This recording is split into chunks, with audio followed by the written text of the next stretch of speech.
Bismillahirrohmanirrohim. Assalamualaikum warahmatullahi wabarakatuh. Selamat pagi anak-anak. Semoga sehat selalu dimanapun kalian berada. Tetap semangat ya dalam pembelajaran pagi hari ini. Pada kesempatan pagi hari ini kita akan belajar tentang potensi sumber daya alam Indonesia.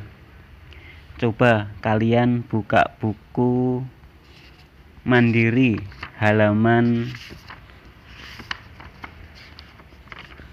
10 ya. Kalian coba buka. Nanti kita akan membahas bersama-sama tentang potensi sumber daya alam Indonesia. Sebelum memulai pembelajaran pada pagi hari ini, marilah kita berdoa bersama-sama agar pembelajaran pada pagi hari ini berjalan dengan lancar dan mendapatkan ilmu yang bermanfaat.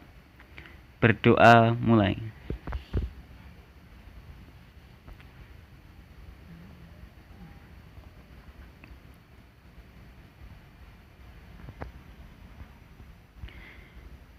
Baik anak-anak, pada kesempatan hari ini kita akan belajar potensi sumber daya alam Indonesia.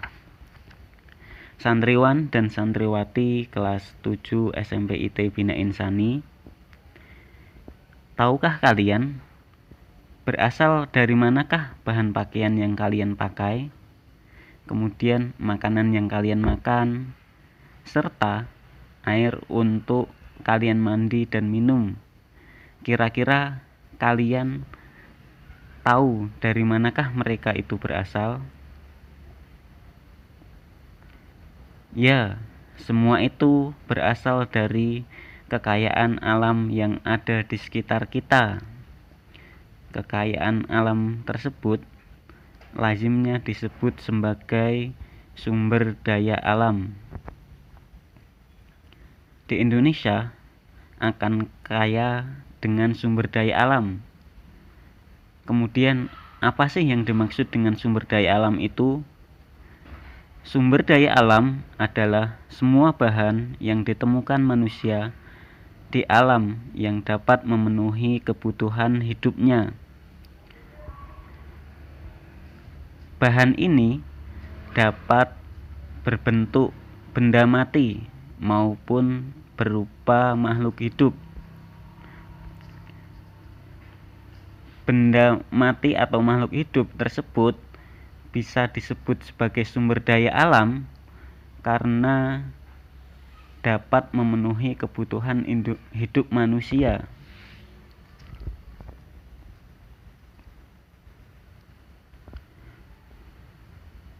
Potensi sumber daya alam itu terdiri dari sumber daya hutan dan sumber daya tambang. Kita akan membahas pertama tentang sumber daya hutan.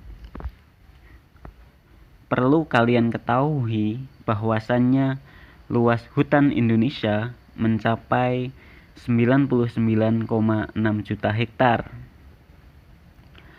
Hutan ini mempunyai beberapa manfaat.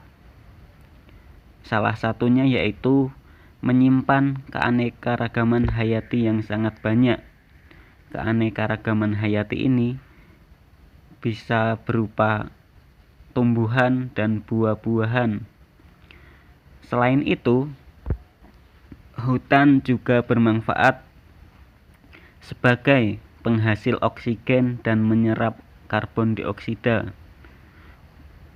Oksigen ini yang kita hirup untuk bernafas. Kemudian yang kedua yaitu mencegah erosi. Yang ketiga, hutan sebagai sumber kehidupan bagi masyarakat.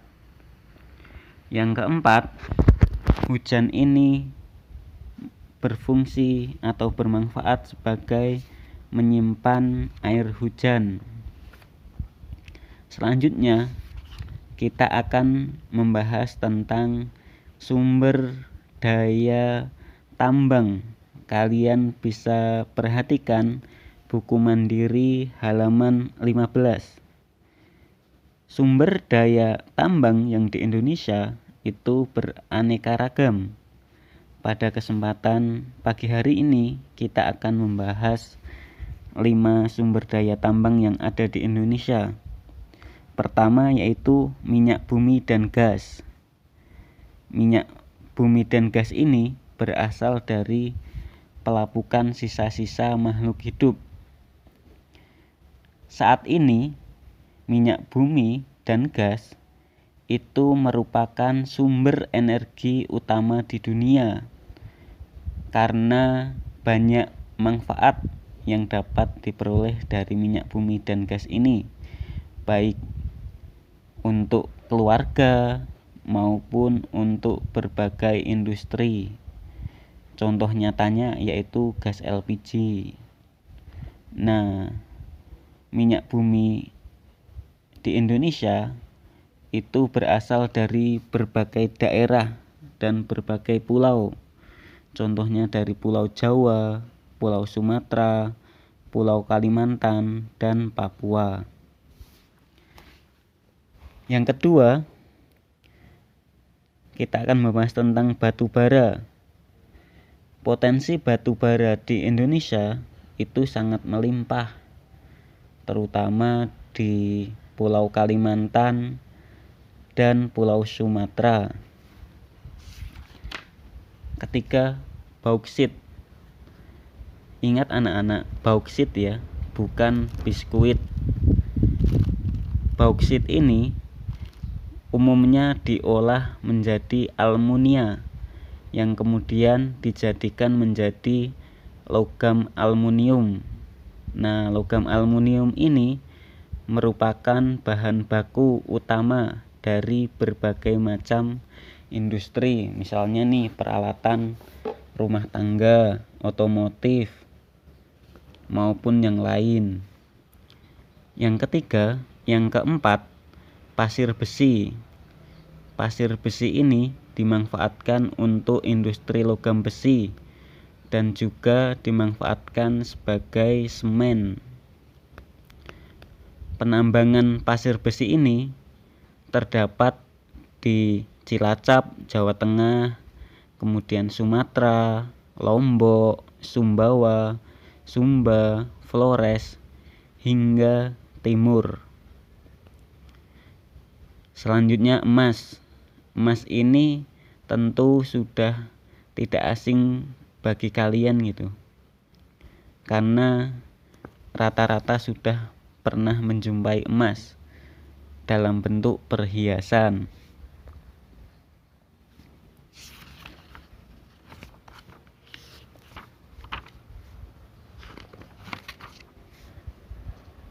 Selanjutnya kita akan membahas sedikit tentang sumber daya tanah.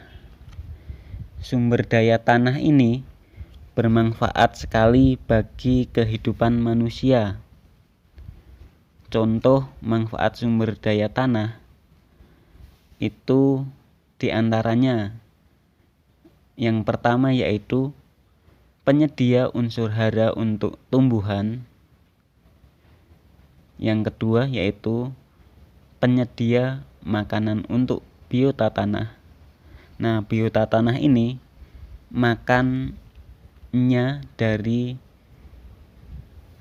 unsur-unsur hara yang ada di dalam tanah. Yang ketiga, tanah ini sebagai habitat hidup dan untuk melakukan kegiatan. Yang keempat, sebagai sumber bahan baku barang kerajinan atau perabot rumah tangga. Dulu ada berbagai macam jenis perabot rumah tangga yang terbuat dari tanah, misalnya saja kendi yang sebagai tempat minum. Kemudian fungsi selanjutnya yaitu sebagai sumber penyerap dan penyimpan air, terutamanya air hujan. Yang keenam, sumber daya tanah berfungsi sebagai aset ekonomi. Biasanya nih, ada orang atau kelompok tertentu membeli tanah pada tahun ini, kemudian beberapa tahun kemudian itu dijual dengan harga yang lebih tinggi. Nah, selanjutnya kita akan belajar tentang hutan mangrove. Santriwan dan santriwati kelas 7, pernahkah kalian bermain gitu atau berwisata atau mengunjungi hutan mangrove yang ada di Indonesia? Nah, hutan mangrove di Indonesia itu salah satunya gitu terletak di Semarang. Kalian mungkin tahu PRPP ya. Nah, di situ terdapat hutan mangrove.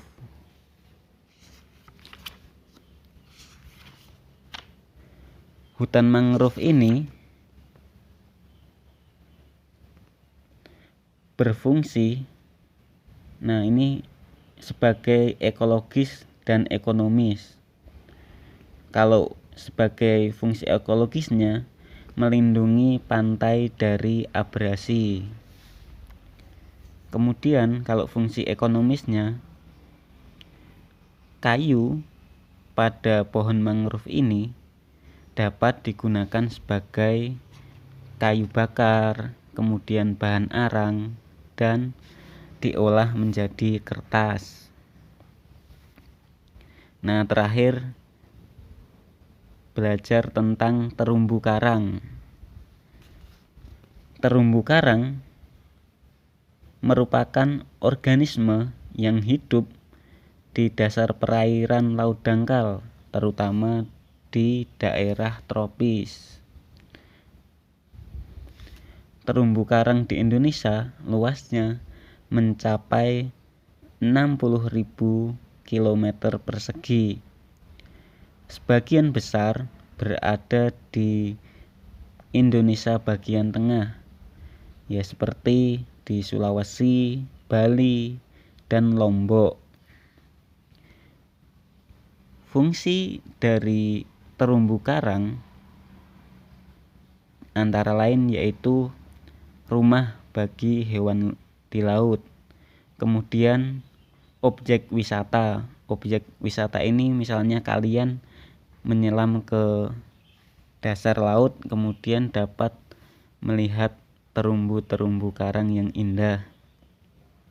Yang ketiga, berfungsi sebagai pelindung ekosistem pantai.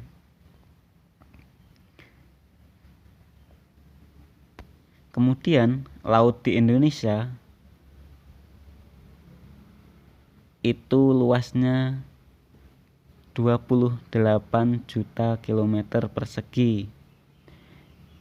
Kemudian 2/3 wilayah Indonesia itu berupa wilayah perairan dan sepertiganya daratan. Di laut ini terdapat berbagai jenis ikan maupun tumbuhan yang lain. Nah, contoh perikanan atau ikan-ikan yang berada di Indonesia itu seperti ikan tongkol, ikan cakalang, ikan tuna, ikan bandeng, dan udang. Ikan tuna dan cakalang ini banyak terdapat di Sulawesi Utara.